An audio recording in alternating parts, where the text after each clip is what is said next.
Greetings, ladies and gentlemen, and welcome to a new episode of Great Books in 10 Minutes. By the end of this video, you will learn everything about the first play from the Oresteia Trilogy by Aeschylus, Agamemnon. The first play opens at the ancestral palace of Agamemnon in Mycenae. A watchman, weary from his long vigil, eagerly awaits a signal fire that will announce the fall of Troy. He expresses his hope that this beacon will bring joy and song to the palace, signaling the return of King Agamemnon. The watchman describes his restless nights, unable to sleep due to the ever-present fear that weighs upon the household. He longs for the sweet respite of slumber, but is kept awake by the weight of his duty and the troubles that haunt the royal household. Suddenly, the watchman sees the long-awaited signal fire blazing in the distance. He joyfully proclaims the news, knowing that it will be met with celebration by Queen Clytemnestra and the people of Mycenae. He prepares to share the good tidings and rally the household in welcoming Agamemnon's triumphant return. The chorus of old men of Mycenae enters, reflecting on the 10 long years since the mighty Greek army led by the two brothers Agamemnon and Menelaus set sail for Troy to reclaim Helen, the wife of Menelaus, who was stolen by Paris. The chorus laments the hardships and losses suffered by the Greek forces during the prolonged war. They then describe how Zeus spurred the two brothers to wage war against Troy. At this moment, the chorus turns their attention to Queen Clytemnestra, who has kindled altars and sacrificial fires throughout the city, signaling the arrival of joyous news. They implore her to share the information that has prompted this celebratory display, eager to have their anxious hearts healed. The chorus recounts the omen of the two eagles seen by a warrior prophet before the Greek fleet set sail. The omen foretold the eventual fall of Troy, but also warned of the wrath of the goddess Artemis, who was angered by the sacrifice of an innocent maiden required to secure the winds for the fleet's departure. The elders then reflect on the power of Zeus and the wisdom that can be gained through suffering. They describe how their king, Agamemnon, was forced to make the agonizing choice to sacrifice his own daughter, Iphigenia, in order to appease the gods and secure the winds needed for the fleet to reach Troy. Iphigenia's tragic fate weighs heavily on the chorus, who pray for a favorable resolution to the dark events unfolding in the house of their king. Clytemnestra, the queen, emerges from the altars and approaches the chorus. The chorus expresses reverence for her, acknowledging her position as the ruler's consort in his absence. Clytemnestra then shares joyful news. The city of Troy has been captured by the Grecian forces. The chorus reacts with disbelief, questioning the certainty of this information. Clytemnestra reassures the chorus, stating that the news is indeed true. She describes the scene in Troy, with the victorious Greeks reveling in their triumph while the captives mourn their losses. Clytemnestra cautions the Greeks to respect the gods of Troy, lest they incur divine retribution. She expresses her hope that the gods will continue to smile upon the Greek forces, ensuring their safe return home. The chorus erupts in a hymn of praise to Zeus, the Lord of Victory, for delivering Troy into the hands of the Greeks. They acknowledge the long-standing feud between the house of their king and Paris, which has now culminated in the destruction of Troy. The chorus reflects on the notion that the gods do not turn a blind eye to the transgressions of the wicked. They assert that the downfall of the sinner is orchestrated by the divine, and that the consequences of one's actions often echo through the generations. The chorus expresses a desire for blessings that bring no woe, and warns against the pursuit of ill-gotten gains or excessive pride, which can lead to a fall from grace. They then delve into the tragic tale of Paris and Helen, whose illicit affair has brought about the downfall of Troy. They lament the sorrow and loss experienced by Menelaus, the rightful husband, who must now confront the absence of his wife and the haunting memories of their shared past. The chorus expands its focus to the broader impact of the war, acknowledging the grief and suffering felt by the families of the fallen Greek warriors. They describe the anguish of receiving the meager remains of their loved ones, a painful testament to the harsh realities of war. They reveal that they sense a growing resentment among the citizens towards their ruling class, as they mourn the loss of their own kin and question the justification for the war. However, the chorus cautions against such sentiment, warning that the gods' retribution will eventually catch up to those who have committed grave sins. They express a cautious optimism, acknowledging the swiftly spreading news of Troy's fall. Yet they remain wary, unwilling to fully embrace the joyful tidings until they can confirm the truth of the matter. The chorus emphasizes the need to discern fact from fiction, as rumors can often be misleading, especially when it comes to matters of such great significance. Next, a herald arrives and joyfully proclaims his return to the land of Argos after many long years. He expresses gratitude to the gods, particularly Zeus and Apollo, for safely guiding the Greek forces and returning them home. The herald acknowledges the royal halls and shrines of Argos, eagerly awaiting the arrival of their king, Agamemnon, who has conquered the city of Troy. The herald continues with describing Agamemnon's triumphant return as a beacon of light emerging from darkness. He praises the king for his mighty deeds, having brought down the towers of Troy with the aid of Zeus. The herald declares that Agamemnon's accomplishments have outweighed any misfortunes that may have befallen the Greek forces during the war. He then further extols Agamemnon's victory, stating that the king has received the highest honor among all who walk the earth. The herald contrasts Agamemnon's just triumph with the downfall of Paris and the city of Troy, whose guilt and lust have led to their destruction and the suffering of their people. The herald reflects on the hardships endured by the Greek forces during their long campaign, describing the physical and environmental challenges they faced. However, he emphasizes that the pains of the past have now been overcome, and the surviving soldiers can revel in the joy of their ultimate victory. The herald concludes by urging the people of Argos to celebrate the triumph of the Greek army, which has successfully conquered Troy and brought back the spoils of war as a shining testament to the power of Zeus and the city's leaders. He encourages the chorus to convey this joyous news to those within the city, including Clytemnestra, the queen. At this moment, Clytemnestra re-enters the scene, sharing her elation at the news of Troy's fall. She recounts how she had initially been skeptical of the beacon's message, but then proceeded to make sacrifices at the shrines and spread the joyful tidings throughout the city. Clytemnestra now eagerly awaits the return of her husband, King Agamemnon, expressing her desire to welcome him home with the honor befitting a triumphant ruler. Clytemnestra continues, declaring that no day could be brighter for a woman than the one where she can fling open the palace doors to greet her lord, who has returned safely from the war. She vows to be a faithful and trustworthy wife, just as she had been during Agamemnon's long absence, and promises to maintain the household exactly as he had left it, without any misdeed or dishonor on her part. The chorus responds, acknowledging Clytemnestra's eloquent words, but suggests that they ought to be interpreted with caution. The chorus then turns to the herald, inquiring about the fate of Menelaus, Agamemnon's brother, who had also departed for Troy. The herald's response is evasive, hinting at misfortunes that have befallen the Greek forces.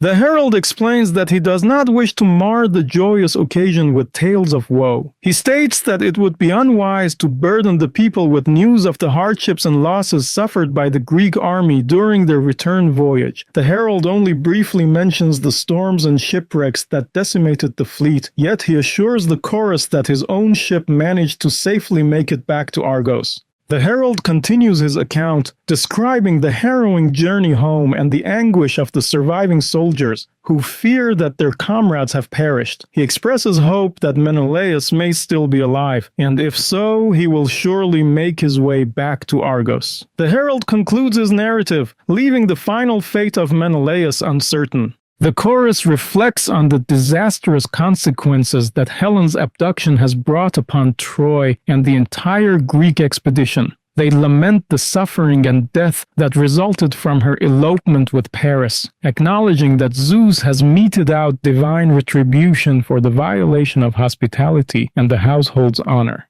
The chorus draws a parallel between Helen and a lion cub, which is initially welcomed and cared for within a household, only to later turn against its benefactors and wreak havoc. Similarly, Helen's beauty and charm had initially captivated Paris and the Trojans, but ultimately led to their downfall and destruction. The chorus delves deeper into the notion that true prosperity and happiness are not the sources of subsequent misfortune, as commonly believed. Rather, they assert that it is impious deeds and old sins that breed new curses and calamities, which then afflict the perpetrators and their descendants. They then turn their attention to the returning king, Agamemnon, expressing a cautious welcome. They acknowledge their previous doubts about Agamemnon's leadership and the wisdom of the expedition, but now offer their gratitude and respect for his victory. However, they advise the king to carefully discern the loyalty of his subjects, for not all may have remained faithful during his long absence. At this moment, Agamemnon arrives, accompanied by Cassandra, and begins by greeting the gods who have aided him in returning home victoriously from Troy. He acknowledges that the gods have meted out justice and punished the people of Troy for their transgressions. Agamemnon also expresses gratitude to the Argive forces who fought bravely and enabled the conquest of the city. Clytemnestra emerges and warmly welcomes her husband Agamemnon home. She recounts the anguish she endured during his long absence. Clytemnestra also explains her decision to send their son, Orestese, to a trusted friend in Phocis for safekeeping, fearing potential unrest at home. Clytemnestra continues her effusive welcome, comparing Agamemnon's return to various life-sustaining forces, such as a watchdog protecting a flock, a ship's anchor in a storm, and a refreshing spring for a thirsty traveler. She implores him to step down from his chariot and enter their home, where she has prepared a lavish welcome. Agamemnon responds, acknowledging Clytemnestra's warm greeting but advising her not to excessively praise him or prostrate herself before him like an Eastern monarch. He expresses discomfort with the idea of walking on the elaborate purple tapestries laid out for his arrival, as he believes such displays of grandeur should be reserved for the gods, not mortals. Clytemnestra persists, attempting to persuade Agamemnon to accept the honors she has prepared for him. Agamemnon remains firm in his refusal, citing his concern over the potential for envy and criticism from the people. Clytemnestra insists that he should not fear such things, but Agamemnon maintains his position, stating that warfare is not a woman's domain. Conceding to Agamemnon's wishes, Clytemnestra instructs a servant to remove the king's sandals so that he may walk upon the purple tapestries.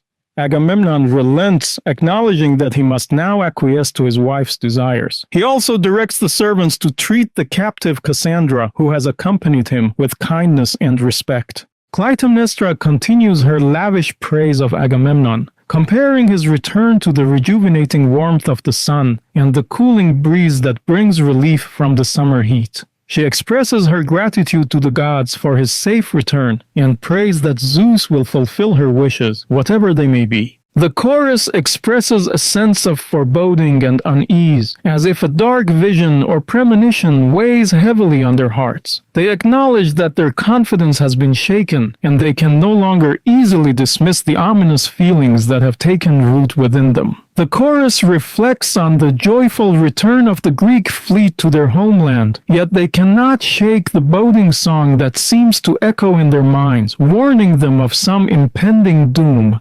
The chorus delves deeper into this sense of unease, acknowledging that mortals often strive for complete and undiminished prosperity, only to have that very abundance lead to their downfall. They liken this to a sailor who, fearing the ship might sink, must jettison part of the cargo to save the vessel. The chorus suggests that sometimes it is wiser to willingly forfeit a portion of one's wealth or good fortune to avoid a greater calamity. Clytemnestra returns and commands Cassandra to come inside the palace, offering her the opportunity to share in the ritual cleansing and take her place among the other household slaves. Cassandra, however, remains defiant and unresponsive, prompting Clytemnestra to grow impatient and remind her that even the great hero Heracles was once forced into servitude. The chorus attempts to persuade Cassandra to obey Clytemnestra's commands, acknowledging that she is now trapped within the cruel fate that has befallen her. They suggest that it would be best for her to comply, even though they recognize that she may not fully understand or heed their words. Clytemnestra expresses frustration at Cassandra's unresponsiveness, attributing it to the deep trauma and anguish she has experienced from witnessing the downfall of Troy. Recognizing Cassandra's distress, Clytemnestra decides to leave her be, rather than continue to press the issue. The chorus empathizes with Cassandra's plight and urges her to come down from the chariot and accept her servitude, acknowledging that this is the only path available to her now. Cassandra begins to utter prophetic laments, speaking of the bloodshed and violence that has plagued the house of Agamemnon. She evokes vivid images of the murder of children and the tainted floor stained with the blood of kinsmen. The chorus struggles to make sense of her dark and cryptic pronouncements. Cassandra's prophecies continue as she describes the treacherous plot being hatched against Agamemnon, her own master. She warns of the impending slaughter, with Clytemnestra wielding the deadly blow, aided by an unseen accomplice. The chorus is deeply unsettled by the grim nature of Cassandra's visions. Cassandra's prophecies intensify as she envisions Agamemnon being trapped and gored by his own mate, like a proud bull betrayed by his deceptive partner. The chorus is overwhelmed by the disturbing and enigmatic nature of Cassandra's words, recognizing the impending tragedy but unable to fully comprehend the details. The chorus acknowledges the haunting, melodious quality of Cassandra's lamentations, likening them to the sorrowful song of the nightingale. They express their sympathy for the torment she endures, even as they struggle to interpret the full meaning of her prophetic utterances. Cassandra continues her mournful cries, lamenting the fall of her beloved city of Troy and the futility of the sacrifices made to the gods in a failed attempt to protect it. She recognizes that her own fate is now intertwined with the doom that has befallen her people. Cassandra declares that she will no longer speak in riddles, but will instead make her prophecies clear and unambiguous. She describes the enduring curse that haunts Agamemnon's family, the cycle of violence and retribution that has plagued the royal house. The chorus is left shaken, bearing witness to the tragic fate that Cassandra foresees unfolding. Cassandra discloses that her extraordinary gift was granted by the god Apollo, driven by his desire for her affection. However, in a cruel twist of fate, he cursed her so that her prophecies would remain incomprehensible to all. Cassandra is gripped by prophetic vision. She warns of the cowardly lion who plots revenge and the treacherous dog-like woman who will slay her master, Agamemnon, upon his return. The chorus recognizes Cassandra's prophetic reference to Thyestes' cannibalistic feast, but is unsure of the rest. Cassandra confirms that they will witness Agamemnon's doom, though the chorus prays that such a fate may be averted. Cassandra mourns for her fate, cursing the prophetic gifts that have brought her only scorn and now led her to this doomed end. She accepts her impending death, acknowledging that it will be avenged by her own kin in the future. Cassandra approaches the palace door with bravery, though the chorus expresses concern for her unafraid acceptance of her doom. She acknowledges that there is no escape from her fate and that the time has come. Cassandra makes one final plea, asking that those who seek vengeance for their kindred's death also seek revenge for her, a defenseless slave. She reflects on the fleeting nature of human existence and then resolutely enters the palace to meet her end.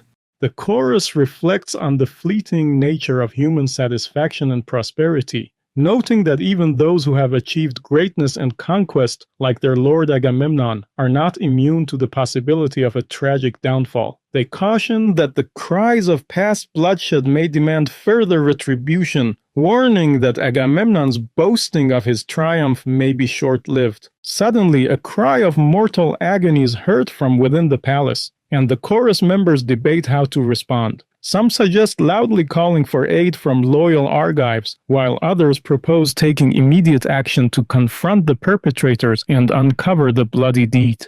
The chorus members express uncertainty about the situation, acknowledging that once a person is slain, there is no way to restore their life. The chorus members continue their discussion, with some arguing that it would be better to die than to submit to the house defilers and their tyrannical sway. Others caution against drawing conclusions too hastily, advising that they should wait to witness the events unfolding before making a decision. The chorus leader expresses a desire to know the truth of the matter, reflecting the diverse perspectives and unease among the group. Suddenly the scene opens, revealing the bodies of Agamemnon and Cassandra, with Clytemnestra standing over them. Clytemnestra proudly declares that she has carried out her long-planned revenge against her husband, trapping and slaying him as one would catch a fish in a net. She revels in the deed, seeing it as just retribution for the sacrificing of their daughter.